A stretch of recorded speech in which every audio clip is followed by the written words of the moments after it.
Smart remarks. Welcome to the counterspin zone.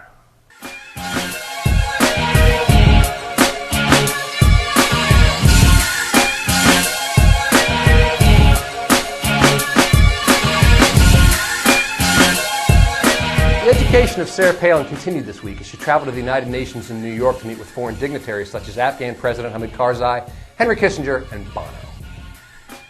Bono? It was supposed to be a photo op. Check it out, Sarah Palin and some actual foreigners.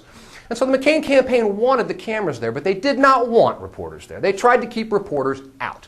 That prompted CNN to say, look, no reporters, no cameras. And the McCain campaign caved and say, all right. So they allowed the reporters in for a few moments to hear some brief snippets of conversation, and then they ushered them right back out. It was a farce, but it was the usual thing from the McCain-Palin campaign. In the months since she was named John McCain's running mate, Sarah Palin has given a grand total of 0 press conferences. She's also done a grand total of 3 televised interviews, one of which was with Sean Hannity, and that was more like an infomercial. And all of this is by the design, of course. The McCain campaign does not want Sarah Palin out there answering questions. They don't want her to do press conferences because God knows what she's going to say.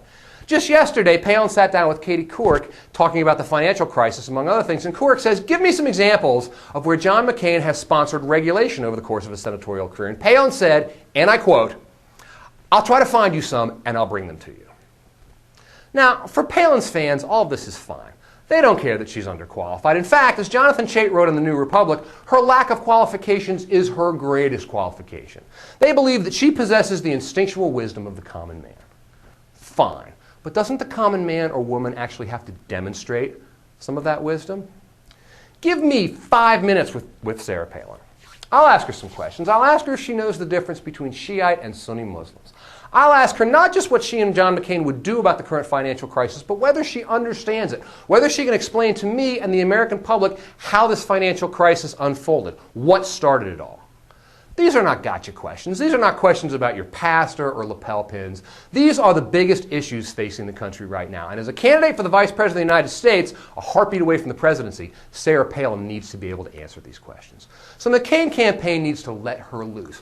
Take off the shackles, make her available to the press, let her answer questions. Let Sarah Palin show all of us just how much she knows. And that is the McCain campaign's greatest nightmare.